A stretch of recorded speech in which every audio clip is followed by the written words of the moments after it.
It's now time to take a look at news stories making headlines around the globe. We begin with President Bola Tinubu, who is expected to travel to Rome on Saturday to attend the inauguration of Pope Leo XIV. The presidency says the invitation was extended by the Vatican through Cardinal Pietro Parolin, urging the president's presence at what was described as a moment of importance for the Catholic Church and a world facing conflict. Presidential advisor Bayo Onanuga says the new pope expressed personal affection for Nigeria, recalling his time at the Apostolic Nunciature in Lagos in the 1980s. President Tinubu will attend Sunday's Mass at St. Peter's Square, where Pope Leo XIV will be formally installed as the 267th Bishop of Rome. He'll be accompanied by top Catholic leaders in Nigeria, including the President of the Catholic Bishops' Conference of Nigeria and Archbishop of Owerri, Lucius Ugorji, the Archbishop of Abuja, Ignatius Kaigama, the Archbishop of Lagos, Alfred Martins, and the Bishop of Sokoto Diocese, Matthew Hassan Kukah. The President is expected back in Abuja on Tuesday, May the 20th. And now to the economy, as Nigeria's inflation rate has declined slightly by 0.52% to 23.71% in April from the 24.23% recorded in March. This is according to the latest Consumer Price Index report released by the National Bureau of Statistics. According to the NBS, food and non-alcoholic beverages contributed the most to headline inflation, with 9.49%, followed by restaurants and accommodation services at 3.06% and transport at 2.53%. On a month-on-month basis, inflation stood at 1.86%, showing a sharp drop from the 3.9% recorded the previous month. Meanwhile, food inflation, a key concern for most Nigerian households, was reported at 21.26% year-on-year and 2.06% month-on-month, down slightly from March's 2.18%. Now, this moderation, according to the NBS, was driven by falling prices in essential staples such as maize flour, yam flour, rice, and beans. Now, the hierarchy of the Nigerian Air Force, NAF, on Tuesday stated that President Bola Tinubu will induct the newly acquired Augusta 109S Trekker helicopters into the Order of Battle of the NAF at the 011 Presidential Air Fleet Wing of the Nnamdi Azikiwe International Airport, Abuja, today. The Nigerian Air Force revealed that the president will also be inaugurating quick impact projects across the NAF operational theaters, one of which is a clinic that has been constructed in Rukubi community in Doma local government area of Nasarawa State, where some civilians lost their lives in January 2023 due to an unfortunate airstrike.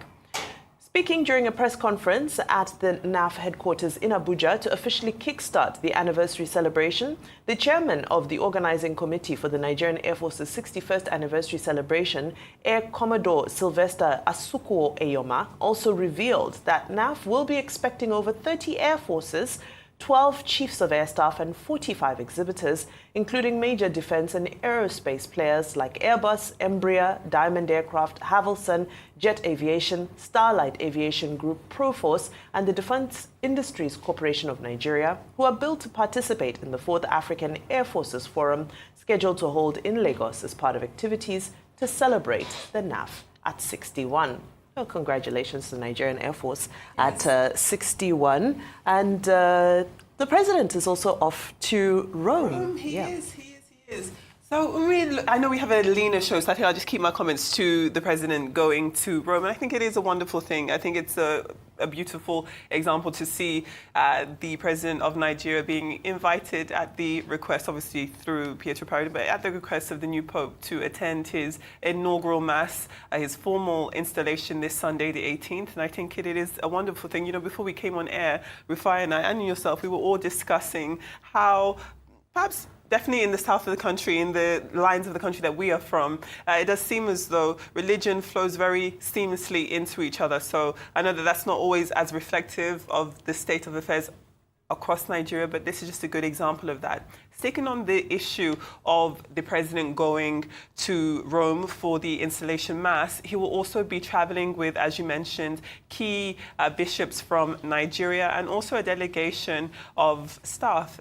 what they will also be traveling to Rome with is the news that when we're looking at President Tinubu's appointees, 62% of them are Christians. Now, that is significant because if we cast our minds back to the election of 2023, being that the now ruling party and then ruling party's presidential ticket had a Muslim as its president candidate and as its vice president candidate, there was lots of concern that that could lead to the underrepresentation of Christians. So to see within his cabinet, within his leadership, his appointees are over 50% Christian is something that I think that will be welcomed. And again, it is significant because if we're looking at this internationally, we do know that the United States does have its House and Foreign Affairs Subcommittee on Africa did actually recently approve sanctions or approve the approaching of them towards President Trump to put sanctions on Nigeria because they feel as though Christian communities in the country are being underrepresented and persecuted. So I think that while we're looking at this for what it is, which is a joyous occasion, there's obviously politics nestled in between there. I do think that when I was reading the article, and we will get into this a bit more during the newspaper review, when I first saw the headline about them boasting 62% Christians, I almost thought, well, why is that significant? And then I realized, my goodness gracious, there was legitimate concerns that having a Muslim president and vice president would be something that Christians could feel some type of concern over. So that's clearly not the case now. We will look forward to seeing the wonderful scenes, the historic scenes at the Mass on Sunday. And it's great that Nigeria is going to be obviously in attendance and will be taking a delegation with them. All right, see, the truth has to be said. Like you were saying, Femi, the dynamics here in the South is we're all intermixed, both Christians and Muslims. Yes. We don't see any lines. Take, for instance, me, my grandfather, we're part of those that built a small mosque just around Ito and the quarters in Odumegwu called Moshaleshia Adroamigba. Way back in the 30s, 40s, that mosque is still there. I still feel very part of that mosque. I still see what I can do for that mosque from time to time. You know, despite the fact that I'm a Christian now, and I don't see anything across the lines. I mean, we do not see or reason that way. But there were a lot of concerns leading up to the elections about the Muslim ticket, and those concerns were valid. And let's not deceive ourselves. There's still been a lot of persecution of Christians, which we cannot deny in this country. That was even reported all the way to America.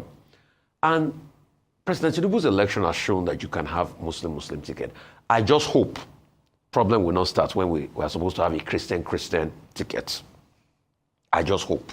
And I'm putting it out there because you know me, I will speak the truth at all times. It's easy to talk about all of this now. But kudos to President Tinubu. That man, I will say it over and over again, has no bone of religious bigotry in him. President Tinubu, I can tell you for free. I mean, look at his family. Look at his wife. Christian. Look at him. So the truth has to be said. He has to be able to manage it. But like I said before, I just hope when it comes to have a Christian ticket, we'll not have heads splitting over this. So, but it's a good one on him, going out there to Rome, going out there with the Pope. I mean, the Pope shares a very rich history. The other day, Femi Otedola was posting a message about the Augustinian order. And Femi Otedola has done a lot, you know, for the university build of the Augustinian order here.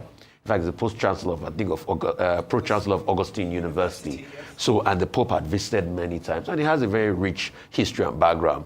And also, you know, we've been able to claim because now it's been proven that he has Asian blood, you know, on this side. So he's black, just like us too. So, I mean, that's another... I saw an article that he does have some sort of black heritage In fact, I did ask, what's her name, Juditha, when the story first came out a couple of weeks ago. Now, I think CNN and other people also reported it. So we're excited about that. And as regards to inflation, I'm really very happy because we want things to be a whole lot better. But is that reflective in the pockets of people? I do not think so. So you can have high inflation numbers coming up, but it's not reflecting the pocket of people. And that's just my concern. The Punch couched it in a different way.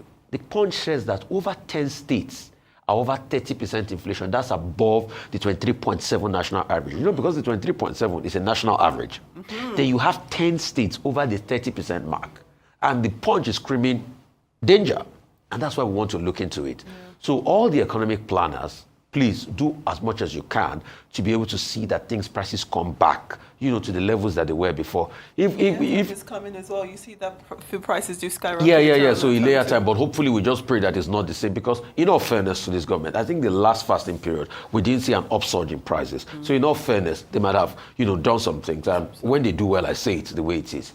Moving on to NAF, congratulations to NAF again. They started in 64. Predominantly, one of their first real battles was, leading up to the Civil War. We had a lot of technical support from the Germans. In fact, the Germans became our first technical support in 64. Then the Russians also supported, and that's why we had a lot of MiG jets, in the Russians. But it was in the 70s we really scaled, so we bought more MiGs, we bought more Ilyushins in the 70s. In the 80s, we got some, some Spectre Jaguar planes. Then we kept on, increasing the fleet up to the early 2000s when President Olusegun 2005 talked about us buying the Chengdus. Then we bought the Chengdus. Then we also started buying the GF Thunders of this world. President Tinubu is going to be inaugurating the Augusta Trekker. The Augusta Trekker is now made by Leonardo. It used to be made by Augusta before, but I think Leonardo mopped it up. Leonardo is one of the biggest arm manufacturer out of Italy. Then over the years, we've also, bought some Mies. We've also, bought some GF Thunder. Then we bought the Super Tucano, that was very controversial at that point because we're taking our sovereign wealth fund that we had invested that we had kept over the years when we made money to be able to buy that. So we have some Super Tucanos in our fleet. And there's still some armatures that are coming in soon, in the fleet. So to be able to add to the fleet. So the fleet is gradually increasing, but the official duty of the NAF is to be able to guard and protect Nigeria. We've had some, pitfalls and challenges. Don't forget that the bombing in Iran, the bombing recently of some civilians a couple of months ago, and all of that. But it doesn't dwindle the fact that the NAF are valiant Air Force officials are doing a very good job. And I like to see their parade. I've been seeing their parade since last week while they were going with the helicopters in parts of the island. And I was just, anytime I see it, I just come out and I do the salute. And, it's just exciting that this institution that started out of nothing, because when we were doing all of our peacekeeping job in the 60s, the Congo, when we went to the Congo, we didn't have really any air detachment. They've been able to do a good job over the years to be able to to keep this country safe and, maintain territorial integrity of our country. So I salute to NAF at 61. Are we allowed to salute? I'm saluting. Salute, right? No, sincerely, it is huge congratulations. I think what I liked about some of the celebrations was the citizen engagement, especially the engagement with the young people.